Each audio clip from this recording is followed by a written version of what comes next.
Bismillahirrahmanirrahim. Assalamualaikum warahmatullahi wabarakatuh. Tuan-tuan dan puan-puan yang dirahmati oleh Allah Subhanahu wa taala sekalian, mari kita memulakan pengajian kita dengan membaca Ummul Kitab Al-Fatihah. A'udzu billahi minasy syaithanir rajim. Bismillahirrahmanirrahim. Alhamdulillahi rabbil alamin. الرحمن الرحيم مالك يوم الدين إياك نعبد وإياك نستعين اهدنا الصراط المستقيم صراط الذين أنعمت عليهم غير المغضوب عليهم ولا الضالين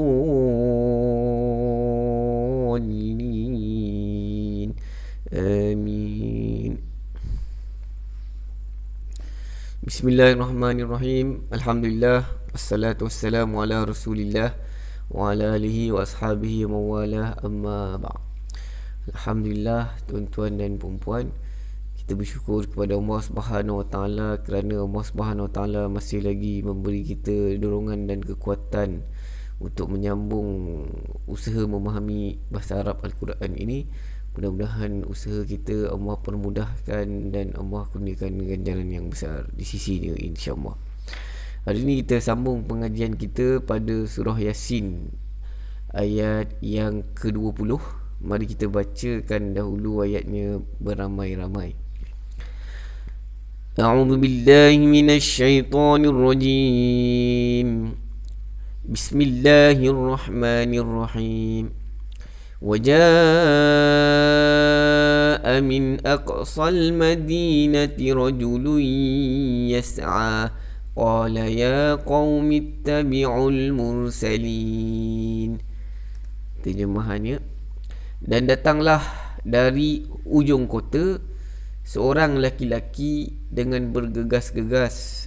Ia berkata, hai kaumku, ikutlah utusan itu. Baik, sedikit penjelasan. Ayat ini sambungan daripada cerita tentang sebuah kampung yang penduduk-penduduknya degil, tidak mahu beriman. Penduduk kampungnya degil, tidak mahu menerima ajaran yang dibawa oleh para rasul yang diutuskan kepada mereka. Mula-mula Allah utus kepada mereka 2 orang rasul. Mereka kata rasul tu penipu. Kemudian Allah hantar Rasul yang ketiga, sama juga. Mereka kata Rasul tu manusia biasa saja, Rasul tu penipu. Kemudian mereka mengatakan nasib malang mereka adalah disebabkan para Rasul. Kemudian mereka mengancam para Rasul tu pula. Mereka mengancam untuk merejam para Rasul tu sampai mati. Ataupun mereka kata mereka nak mengazab, mereka nak menimpakan azab yang pedih kepada para Rasul tersebut. Baik, berita tentang perkara tu telah tersebar sehinggalah di hujung kota jauh tu, tempat yang jauh, seorang lelaki mengetahui perkara tersebut. Dia tahu bahawa penduduk kampung tu tidak menerima ajaran para rasul tu, dan dia tahu bahawa penduduk kampung tu mengancam untuk bunuh para rasul tu. Maka dengan bergegas-gegas dia datang daripada jauh, daripada hujung kota tu, dia datang untuk menasihati penduduk kampung tu. Dia kata kepada penduduk kampung tu, hai kaumku, ikutlah utusan-utusan itu.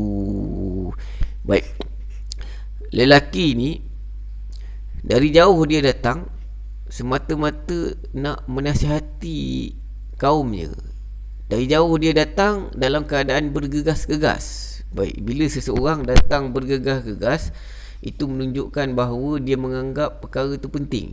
Dia menganggap bahawa menasihati penduduk kampung tu adalah perkara yang penting. Baik, dan kita umat Islam memang menyedari bahawa menasihati seseorang yang salah tu adalah perkara yang penting. Berpesan-pesan adalah perkara yang penting. Dalam surah Wal-As, Allah berfirman, Wal-As, demi masa, innal insana lafi khus, sesungguhnya manusia dalam kerugian, illal ladzina amanu wa amilus solihat wa tawasaw bil haq, kecuali orang yang beriman dan beramal soleh dan yang saling pesan memesan dengan kebenaran. Baik, Allah kata dalam surah Al-As tu, manusia semuanya rugi kecuali yang beriman dan beramal soleh dan yang berpesan-pesan dengan kebenaran. Baik, lelaki ni datang dari jauh, dia bergegas-gegas nak berpesan, nak menasihati pada penduduk kampung tu bahawa ajaran yang dibawa oleh para rasul itu benar, maka kamu ikutlah utusan-utusan itu. Baik, mudah-mudahan kita dapat jadi seperti lelaki ni lah. Kita dapat jadi seperti lelaki ni yang bersungguh-sungguh datang nak menasihati orang yang salah. Kita kena jadi macam dia. Kita juga kena bersungguh-sungguh untuk beri nasihat kepada orang yang salah. Anak buat salah, kita kena bagi nasihat. Cucu ke ataupun adik-beradik buat salah, sama juga kita kena bagi nasihat. Kawan-kawan buat salah, kita kena bagi nasihat. Itu adalah tanggungjawab satu orang Muslim kepada Muslim yang lain. Baik. Tapi bila nak bagi nasihat ni, kita mesti sedar bahawa tak semua orang boleh menerima nasihat. Laki ni yang bagi nasihat kepada penduduk kampung ni, nanti dia akan dibunuh oleh penduduk kampung tersebut. Tapi bila dia dibunuh, dia dapat mati syahid lah. Dia dapat mati syahid. Itu satu perkara yang sangat besar, kurniaan yang besar dari Allah Subhanahu wa ta'ala. Baik, mari kita masuk kepada perbahasan bahasa Arabnya. Perkataan yang pertama, wajaa. Ada dua patah perkataan di situ.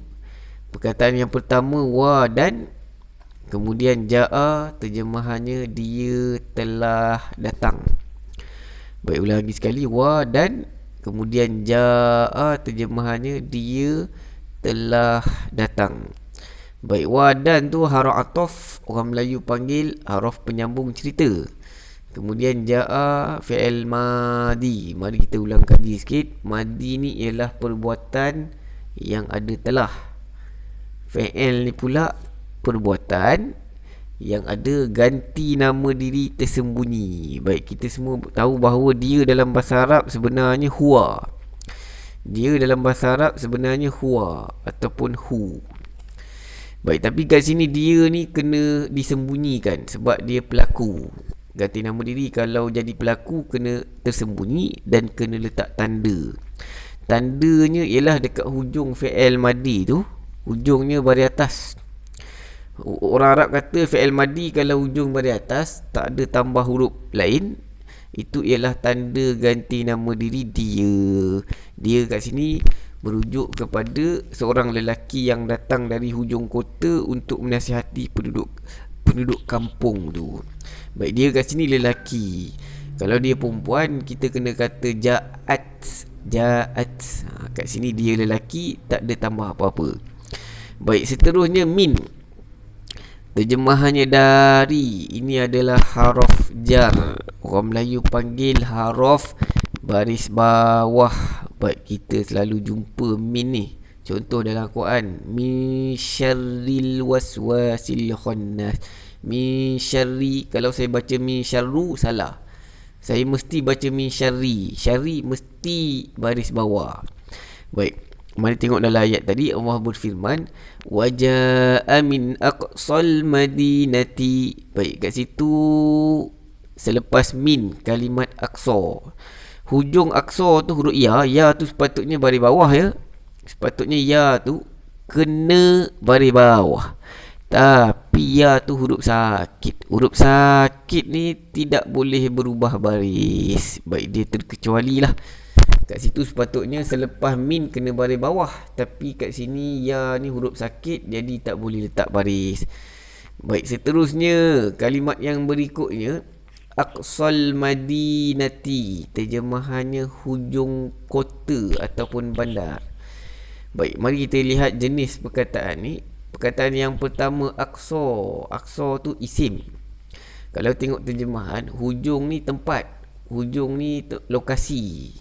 Baik, kalau lokasi ataupun tempat, confirm itu adalah kalimat isim. Walaupun dia tak ada tanda isim kat situ, walaupun dia tak ada tanda isim, dia tetap isim berdasarkan maknanya. Kemudian al-madinati.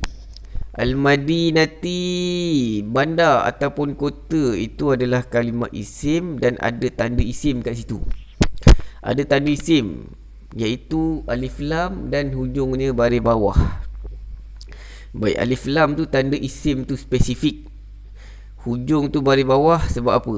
Baik, kenapakah Al-Madinati tu baris bawah? Baik, kat sini orang Arab kata ada dua isim duduk sebelah menyebelah. Kalau ada dua isim duduk sebelah menyebelah, kalau isim yang kedua sifat, itu pasangan zat sifat. Kalau zat sifat tengah-tengah, biasanya kita tambah perkataan yang. Baik, tapi ni bukan zat sifat sebab tak sesuai letak yang. Kalau saya kata hujung yang kota, tak sesuai letak yang, jadi dia bukan zat sifat. Baik, kalau bukan zat sifat, maka dia akan jadi pasangan mudhof dan mudhof ilaih. Baik, dua isim kat sini ialah pasangan mudhof dan mudhof ilaih. Mudhof ni dia isim yang umum, mudhof ilaih ni dia isim yang mengkhususkan mudhof. Baik, hujung ni umum. Kalau saya kata saya nak duduk di hujung, saya nak duduk di hujung, saya nak duduk di hujung. Hujung apa ni? Hujung kedai, hujung restoran, hujung meja, hujung tu umum. Lalu ditambahlah perkataan kota. Kota ni mengkhususkan perkataan hujung, maka dia jadi mudhof ilaih. Baik, mudhof dan mudhof ilaih ni dia ada dia punya tanda-tandanya. Baik, yang pertama mudhof. Mudhof dia isim, tapi dia tak boleh ada alif lam dan tanwin. Mudhof ni isim, tapi dia tak boleh ada alif lam. Tak boleh ada alif lam, ujungnya tak boleh ada tanwin. Kalau mudhof ilaih, tak kisah ada alif lam ke tak ada. Kalau mudhof ilaih tak kisah ada alif lam ke tak ada, yang penting hujung dia mesti baris bawah. Al-Madinati tu hujungnya mesti baris bawah kalau dia jadi mudhof ilaih. Baik, mudah-mudahan je lah di situ. Kita pindah ke kalimat yang seterusnya. Kalimat yang seterusnya rajulun. Baik, rajulun hujungnya ada tanwin. Tanwin menandakan dia kalimat isim. Orang Arab kata kalau isim tak ada alif lam, hujung kena letak tanwin. Ulang lagi sekali, isim kalau depannya tak ada alif lam, hujungnya kena letak tanwin. Baik, kenapa tak ada alif lam? Sebab isim tu umum. Kalau isim tu umum, hujungnya kena letak tanwin. Jadi lelaki yang datang bagi nasihat tu umum sahaja, namanya tidak disebut kat sini sebab tak penting. Yang pentingnya ialah pengajaran. Pengajaran dalam cerita ni ialah nasihat ni adalah perkara yang penting. Jadi kita kena bergegas-gegas kalau nak bagi nasihat ni. Baik, kemudian nasihat ni, nak berdakwah ni, nasihat ataupun dakwah ni walaupun jauh kena buat juga.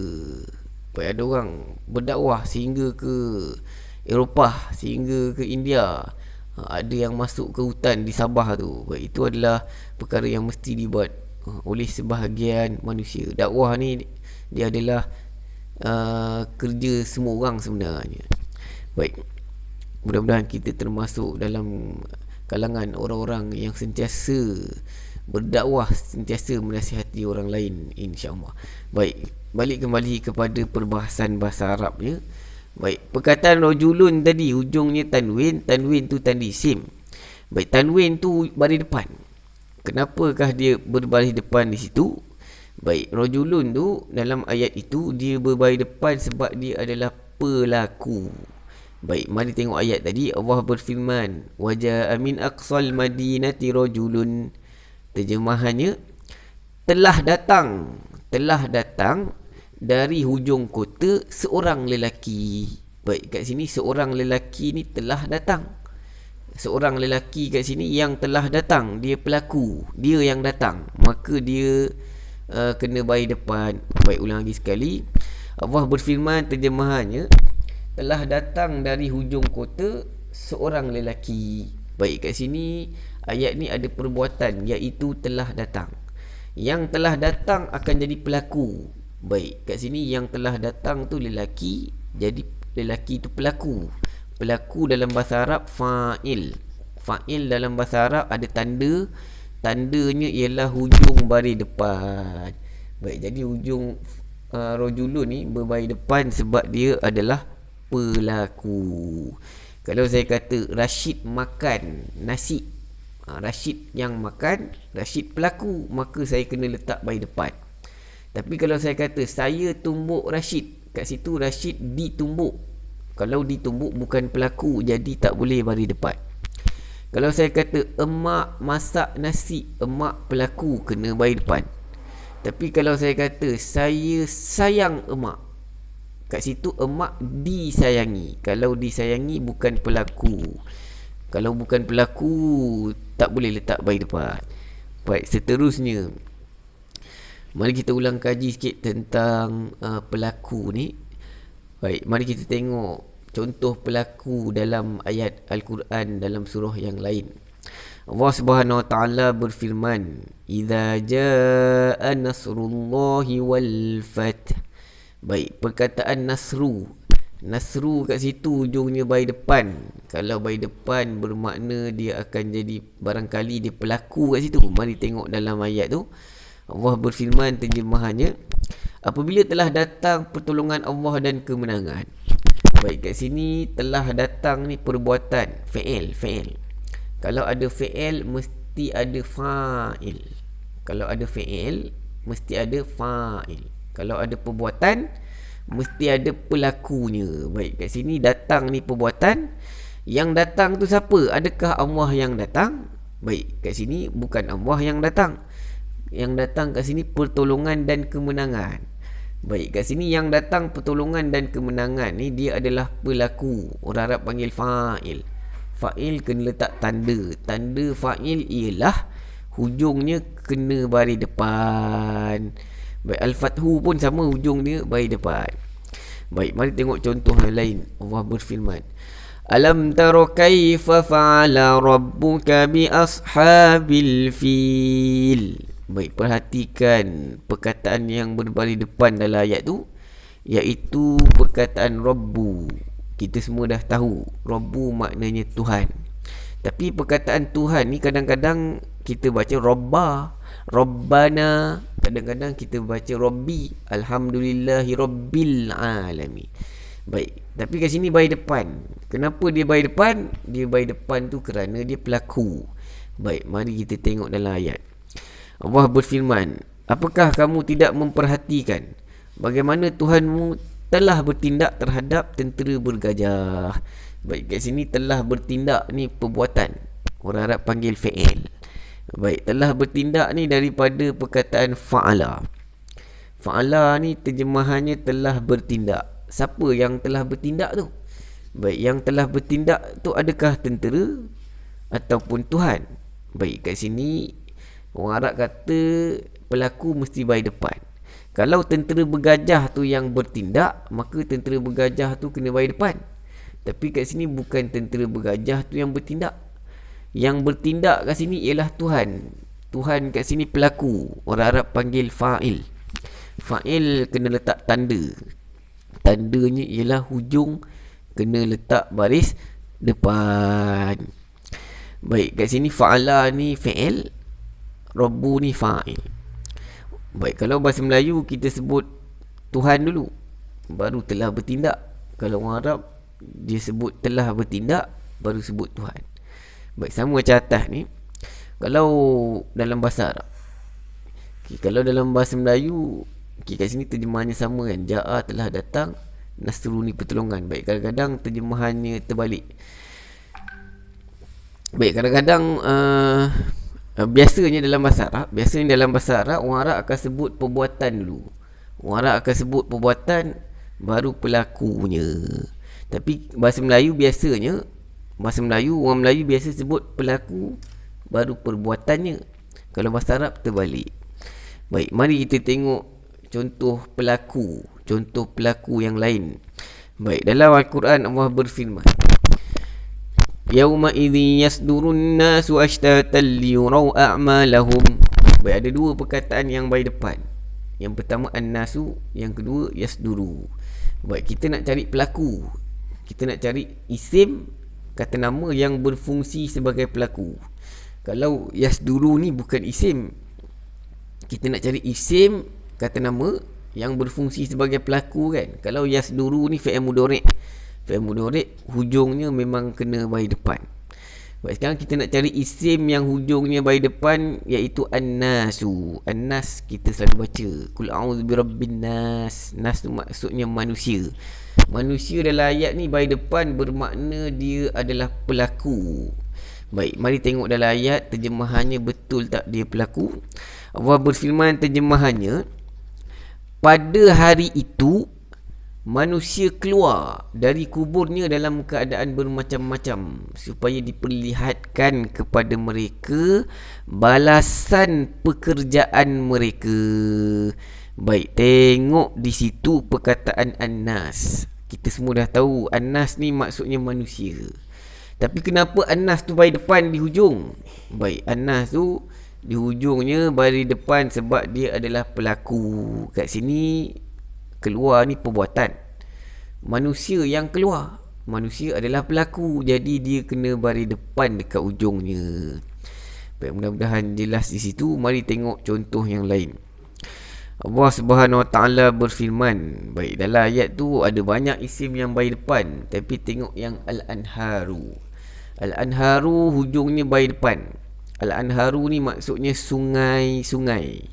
Baik, sungai-sungai ni dia berbaris depan bermakna barangkali dia adalah pelaku. Baik, mari tengok terjemahan betul tak dia pelaku ni. Allah Subhanahu Wa Taala berfirman. Baik, balasan mereka ahli syurga di sisi Tuhan mereka adalah syurga Aden yang mengalir di bawahnya sungai-sungai. Baik, kat sini mengalir. Adakah syurga tu mengalir? Ataupun yang mengalir tu sungai? Baik, kat sini jelas menunjukkan bahawa yang mengalir ialah sungai. Yang mengalir ialah sungai. Sungai ni mengalir. Sungai pelaku. Kalau pelaku kena letak tanda. Tandanya ialah hujungnya kena baris depan. Baik, mari tengok yang lain pula. Radhiyallahu. Baik, kat sini Allah baris depan juga. Kalau baris depan barangkali dia pelaku. Baik, mari tengok dalam ayat ni. Allah berfirman terjemahannya Allah redha. Allah redha. Baik, redha adalah perbuatan. Redha ni dia masuk bawah kategori fi'il. Kalau ada fi'il mesti ada dia punya fa'ilnya. Fa'il orang Melayu panggil pelaku. Pelaku ni kena baris depan. Baik, jadi kat sini Allah berbaris depan sebab Allah kat sini ialah pelaku. Allah yang redha. Jadi Allah pelaku, maka Allah kena baris depan. Baik, dalam bahasa Arab, orang Arab sebut perbuatan dulu baru pelaku. Fi'il dulu baru fa'il.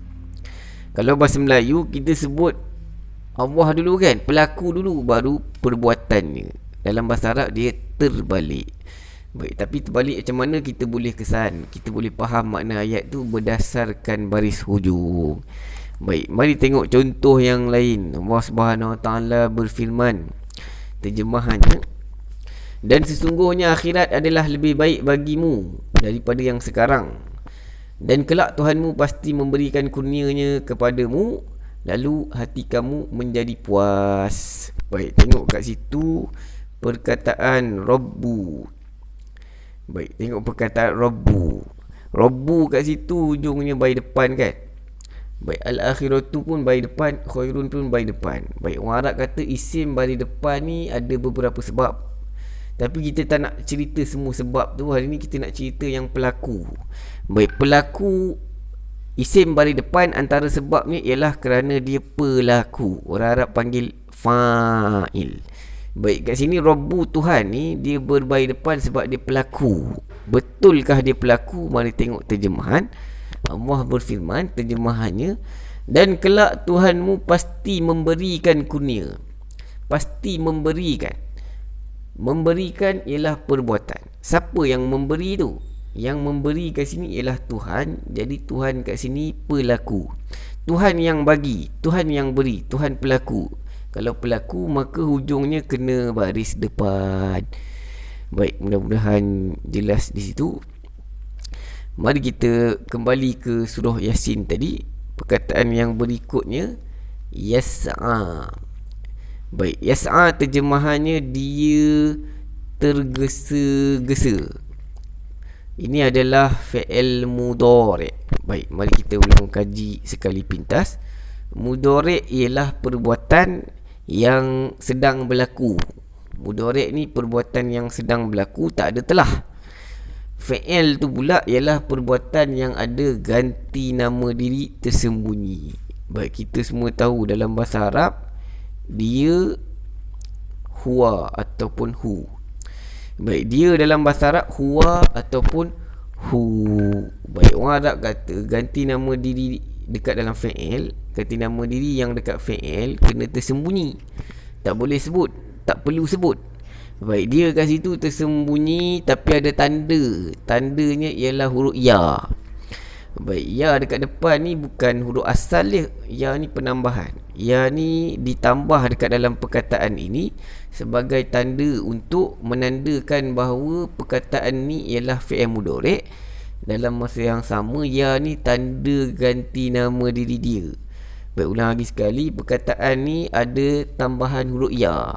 Ya ni ditambah dekat dalam perkataan ni untuk jadi tanda fi'il mudhari'. Dan juga ya ni tanda ganti nama diri dia. Dia kat sini merujuk kepada lelaki tadi. Kalau perempuan kat sini kena letak huruf ta. Kalau dia ni perempuan, kalau dia tu perempuan, kat sini kena letak ta. Kalau dia lelaki kena letak huruf ya. Dia kat sini merujuk kepada lelaki yang datang dari hujung kota. Baik, seterusnya selepas yas'a qala. Baik, yang ni terjemahannya ada dia tapi tak ada pun ya. Kenapa tak ada ya? Sebab kat sini fi'il madi. Baik, kat sini terjemahannya ada telah, jadi dia fi'il madi. Orang Arab kata ganti nama diri dia. Kalau dekat fi'il madi lain sikit. Kalau dekat fi'il madi, tanda ganti nama diri tersembunyi dekat ujung. Kalau hujung fi'il madi tu tak ada tambah apa-apa, hujung fi'il madi tu baris atas, itu tanda ganti nama diri dia. Baik, ulang lagi sekali. Tadi yas'a tadi, perkataan yas'a tadi perkataan yas'a, dia punya tanda ganti nama diri dia ni ialah huruf ya ni. Baik, itu fi'il mudhari'. Itu fi'il mudhari'. Kalau fi'il madi, tanda ganti nama diri dia dekat ujung fi'il madi ni. Kalau fi'il mudhari' dekat depan, tanda ganti nama diri dekat fi'il mudhari', tandanya kat depan. Kalau fi'il madi tandanya dekat belakang ni, kat ujung. Kalau ujung tu baris atas tak ada tambah apa-apa, itu tanda ganti nama diri dia lelaki. Kalau dia perempuan, qalat. Kalau dia perempuan, kita kena tambah ta baris mati dekat ujung. Baik, seterusnya perkataan yang berikutnya ya.